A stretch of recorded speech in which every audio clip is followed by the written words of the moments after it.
രാജ്യം മുഴുവൻ ഇന്നലെ സെലിബ്രേറ്റ് ചെയ്തത് സത്യത്തിൽ വിനേഷ് ഫോഗട്ടിൻ്റെ ഫൈനൽ പ്രവേശമായിരുന്നു. നമ്മൾ പ്രധാനമന്ത്രി പക്ഷേ അതിനെക്കുറിച്ച് സന്തോഷമൊന്നും പ്രകടിപ്പിച്ചില്ല. സർക്കാരിൻ്റെ പ്രധാനപ്പെട്ട ആളുകളൊന്നും ഒരു നിലയ്ക്കുള്ള പ്രതികരണവും നടത്തിയില്ല. ഇന്നിപ്പോൾ അവർ വീണുപോയപ്പോൾ സങ്കടം രേഖപ്പെടുത്തി. അതിലത്ര ആത്മാർത്ഥത പോരാ എന്നാണ് ഒരു വിമർശനം. സത്യത്തിൽ അത് അങ്ങനത്തെ പ്രശ്നമുണ്ടോ? നേരത്തെയും വിനേഷ് ഫോഗട്ടിനെ പോലെ നമ്മുടെ അഭിമാന താരങ്ങളായിരുന്ന ആളുകൾ വലിയ പ്രതിസന്ധിയെ അനുഭവിക്കുന്ന ഘട്ടത്തിൽ അവർക്ക് പ്രധാനമന്ത്രിയെ കാണാൻ കഴിഞ്ഞില്ല.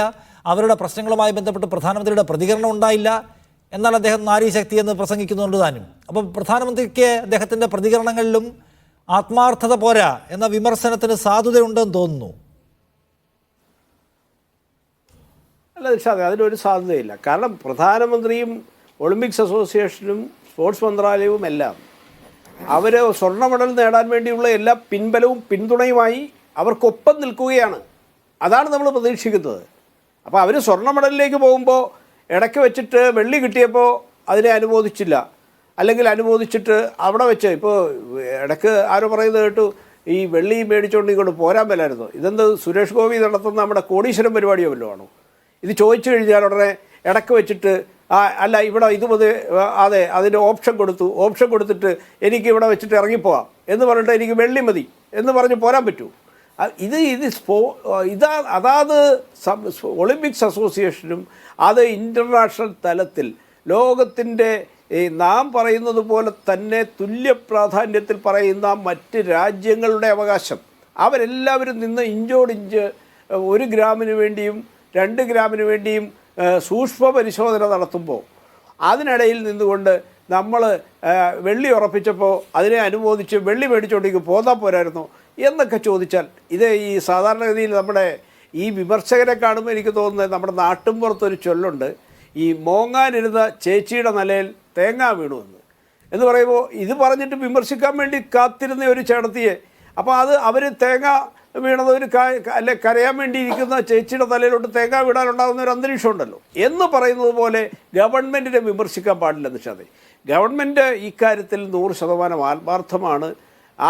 അതിനെ പിൻബലത്തോടു കൂടി. കാരണം താങ്കൾ പലകുറി ആ പോയിന്റ് പറഞ്ഞു. ഞാൻ ചോദിക്കുന്നത് രാധാകൃഷ്ണൻ, സർക്കാരിന്റെ ആത്മാർത്ഥ സംശയിക്കപ്പെടുന്നത് സത്യത്തിൽ അവർക്കൊരു വലിയ പ്രശ്നം വന്നപ്പോൾ കൂടെ നിൽക്കാത്തത് കൊണ്ടല്ലേ? ബ്രിജ്ഭൂഷൺ ശരൺ സിംഗിനെതിരെ ഉയർന്നു വന്ന ആരോപണം എന്തുമാത്രം വലുതാണ്? ഡൽഹി പോലീസ് വൈകിയാണെങ്കിലും തയ്യാറാക്കിയ റിപ്പോർട്ടിൽ പറയുന്നത് ഗുരുതരമായ അലിഗേഷൻസ് ഇദ്ദേഹത്തിനെതിരെ ഉണ്ടെന്നല്ലേ? എന്നിട്ട് എന്താണ് BJP ചെയ്തത്? അദ്ദേഹത്തെ സംരക്ഷിക്കുകയാണ്. അദ്ദേഹം ഇപ്പോഴും സർവ്വപ്രതാപിയായി ജീവിക്കുകയാണ്. ഒരു നിവൃത്തിയില്ലാത്തതുകൊണ്ട് അദ്ദേഹത്തിന് സീറ്റ് കൊടുക്കുക, അദ്ദേഹത്തിന് മകന് സീറ്റ് കൊടുക്കുകയാണ്. അദ്ദേഹത്തിൻ്റെ ആവശ്യപ്രകാരം അദ്ദേഹം MP ആവുകയാണ്. എല്ലാ തരത്തിലുമുള്ള പ്രിവിലേജസ് ഇപ്പോഴും ബ്രിജ്ഭൂഷൺ ശരൺ സിംഗ് അനുഭവിക്കുന്നു. ഒരു നടപടിയും ഉണ്ടാവുന്നില്ല. നിങ്ങളാവട്ടെ, പ്രധാനമന്ത്രി ആവട്ടെ, പല വിഷയങ്ങളിൽ ശബ്ദിക്കുന്ന പ്രധാനമന്ത്രി ഇപ്പോൾ മൻ കി ബാത്തിലൊക്കെയാണ് രാജ്യത്തെ ഒരു വളരെ കോണിലുള്ള വിഷയങ്ങൾ പോലും പ്രധാനമന്ത്രി സംസാരിക്കുക. അദ്ദേഹം ഈ വിഷയത്തെക്കുറിച്ച് നിശബ്ദത പാലിക്കുന്നു. ലോകം മുഴുവൻ ഉറ്റുനോക്കി നമ്മുടെ താരങ്ങളുണ്ടോ ഈ ഗംഗയിൽ ഒഴുക്കാൻ പോവാണ് മെഡൽ. അപ്പോഴെങ്കിലും പ്രധാനമന്ത്രി സംസാരിക്കണ്ടേ? പ്രധാനമന്ത്രി കാണാൻ പോകുന്നു, അദ്ദേഹം സമ്മതിക്കുന്നില്ല. വാതിക്കൽ മെഡൽ വെച്ചിട്ട് മടങ്ങിപ്പോരേണ്ടി വരുന്നു. ഇങ്ങനെ ഒരു സമീപനം ആ പാവങ്ങളോട് എടുത്തത് കൊണ്ടല്ലേ നിങ്ങൾ ഇവരുടെ കൂടെ അല്ല എന്ന് നമ്മുടെ ജനങ്ങളിൽ ഒരു വിഭാഗം വിശ്വസിക്കുന്നത്? അല്ല നിഷാദേ, അതിപ്പോൾ ആസൂത്രിതമായി അങ്ങനെ ഒരു പരിശ്രമം അല്ലെങ്കിൽ അവരെ തെറ്റിദ്ധരിപ്പിച്ച് സമരത്തിലിറക്കുകയോ അതല്ലല്ലോ ഇന്നത്തെ ചർച്ചാ വിഷയം. നമ്മൾ ഇന്നിപ്പോൾ ഈ ചർച്ചയ്ക്ക് തന്നെ ഞാനടക്കം പങ്കെടുക്കുന്നത് ആ വിഷയമാണ് എന്ന് പറഞ്ഞിട്ടല്ല. ആ വിഷയം അല്ല ഇന്ന് നമ്മുടെ വിഷയം എന്ന് മനസ്സിലാക്കിയിട്ട് അതേസമയം ഇന്നത്തെ ചർച്ചാ വിഷയം നമുക്കൊരു നഷ്ടം വന്നു. ആ നഷ്ടത്തെ പരിഹരിക്കാവുന്ന തരത്തിൽ ഭാവിയിൽ നാം അതിന് തയ്യാറെടുക്കണം എന്നാണ് ഞാൻ മനസ്സിലാക്കിയത്. പിന്നെ നേരത്തെ ഉണ്ടായ ഇപ്പോൾ വ്യത്യസ്തമായ അഭിപ്രായം, ഇപ്പോൾ ഈ ഒരു വിഷയത്തിലെ സമരം, അതുപോലെ കർഷകരുടെ സമരം, ഇങ്ങനെ പല സമരത്തെ പറ്റിയും രാഷ്ട്രീയമായും വ്യത്യസ്ത അഭിപ്രായം നമ്മുടെ എനിക്കുമുണ്ട്, നിങ്ങൾക്കുമുണ്ട്, നിഷാദിനും ഉണ്ടാവും. നിഷാദിൻ്റെ അഭിപ്രായം ഉണ്ടാവും, കോൺഗ്രസ്സുകാർക്ക് കോൺഗ്രസിൻ്റെ അഭിപ്രായമുണ്ട്, കമ്മ്യൂണിസ്റ്റുകാർക്ക് അവരുടെ അഭിപ്രായമുണ്ട്, BJPക്ക് BJPയുടെ അഭിപ്രായമുണ്ട്. അപ്പോൾ അതിനെ ആ നിലയിൽ ചർച്ച ചെയ്യേണ്ട ഒരു വേദിയായിട്ട് ഞാനിപ്പോൾ ഇന്നത്തെ അതിലേക്ക് താങ്കൾ ദീർഘമായി കടക്കണ്ട. പക്ഷേ ഒരു പെൺകുട്ടികളായിട്ടുള്ളവർ, വനിതകൾ, അവർക്കെതിരെ സെക്ഷൽ ഹരാസ്മെന്റ് ഉണ്ടായി എന്ന പരാതി ഉന്നയിക്കുമ്പോൾ അതിനകത്ത് നിന്നാണ് നമുക്ക് രാഷ്ട്രീയ വ്യത്യാസം. അങ്ങനെ പരാതി ഉണ്ടെ കേസെടുക്കുക, മൊഴിയുണ്ടെ കേസെടുക്കുക. എത്ര തവണ സുപ്രീം കോടതി പറഞ്ഞു ഡൽഹി പോലീസിനോട് കേസെടുക്കണം കേട്ടോ എന്ന്, എന്നിട്ടാണ് എടുത്തത്. അതിനകത്ത് ഇപ്പോൾ രാഷ്ട്രീയം വെച്ചിട്ടാണോ? അതിനകത്തൊക്കെ ഒരു രീതി, നിയമം ഉണ്ടല്ലോ.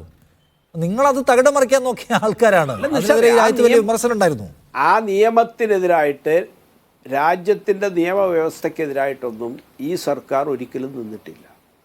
അതേസമയം തന്നെ സ്പോർട്സിനും അതേപോലെ രാജ്യത്തിൻ്റെ ആത്മാഭിമാനം ഉയർത്തുന്ന കാര്യങ്ങൾക്കുമെല്ലാം സർവ്വവിധ പിന്തുണയും കൊടുത്തിട്ടുണ്ട്. ഇപ്പോൾ ഈ ഗുസ്തി താരത്തിന് തന്നെ ഏറ്റവും ഉന്നതമായ രീതിയിലുള്ള എല്ലാ പിൻബലവും കൊടുത്തുകൊണ്ട് മത്സരത്തിൽ പങ്കെടുക്കാനും സമ്മാനം മേടിക്കാനുമുള്ള സാഹചര്യങ്ങൾക്ക് അവർക്കൊപ്പം നിൽക്കുന്ന രാജ്യം, അവർക്കൊപ്പം നിൽക്കുന്ന ഭരണ സംവിധാനം, അങ്ങനെ നിൽക്കുമ്പോൾ ഒരു ദൗർഭാഗ്യകരമായ ഒരു നിമിഷത്തിൽ അവരുടെയോ നമ്മുടെയോ ആരുടെയും പ്രതീക്ഷയ്ക്ക് അപ്പുറത്തുണ്ടായ ഒരു ദൗർഭാഗ്യകരമായ അന്തരീക്ഷം, അതല്ലേ യാഥാർത്ഥ്യം. ഇപ്പോൾ ഈ 100 ഗ്രാമോ അല്ലെങ്കിൽ 1 ഗ്രാമോ അത് നിയന്ത്രിക്കാമെന്ന് പ്രതീക്ഷിച്ചിട്ടാണ് അവർ 55 കിലോയിൽ നിന്ന് 50ലേക്ക് ആണ് എന്ന് പറഞ്ഞിട്ട് മത്സരത്തിൻ്റെ ആ സിസ്റ്റത്തിൽ തന്നെ മാറ്റം വരും, അല്ലെങ്കിൽ അവരുടെ ആ മത്സരിക്കുന്ന നിലവാരം അത് 50 കിലോഗ്രാമിലേക്ക് അവർ അടക്കം അല്ലെങ്കിൽ അവരുടെ കോച്ചടക്കം അവർ തീരുമാനിക്കുമ്പോൾ അതിലേക്ക് പോയാൽ കൂടുതൽ സാധ്യതയുണ്ട് എന്ന പ്രതീക്ഷയിലാണ്. അപ്പോൾ അതിനായി അവരനുഭവിച്ചിട്ടുള്ള ഒരു ത്യാഗമുണ്ട്. അവരുടെ ശരീരത്തിൽ ഇപ്പോൾ വരുന്ന റിപ്പോർട്ടനുസരിച്ച് അവർ ആശുപത്രിയിൽ അല്ലെങ്കിൽ അവരുടെ ഡീഹൈഡ്രേഷൻ ബാധിച്ച് ചികിത്സയിൽ എന്നൊക്കെ പറയുമ്പോൾ അവരവരുടെ ശരീരത്തിൻ്റെ ഭാരം കുറയ്ക്കാൻ വേണ്ടി നടത്തിയ പരിശ്രമം എത്രമാത്രമാണെന്ന് നമുക്ക് മനസ്സിലാക്കാമല്ലോ. വെള്ളം കുടിക്കാതെ ആഹാരം കഴിക്കാതെ വേണ്ടി വന്നാൽ രക്തം പോലും ഊറ്റിക്കളഞ്ഞ് ഭാരം കുറയ്ക്കാൻ പരിശ്രമിക്കുന്ന ആ നിലയിലുള്ള ഒരു പരിശ്രമം നടത്തുന്ന താരങ്ങൾ.